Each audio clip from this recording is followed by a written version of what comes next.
Dalis ankstyvųjų autizmo požymių dažnai būna normalizuojami arba paaiškinami, sakykime, kaip vaiko charakteris. Todėl sprendimas kreiptis pagalbos yra nuolat atidedamas.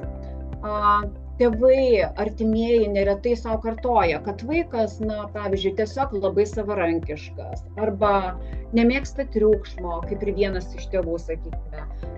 Mėgsta žaisti vienas, kad pradės kalbėti vėliau, nes, tėčio arba mamai tai buvo.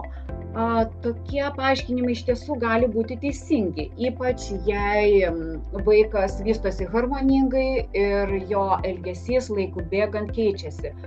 Tačiau problema atsiranda tuomet, kai šie požymiai išlieka ilgą laiką, jie ima stiprėti ir trukdyti vaiko kasdieniniam funkcionavimui.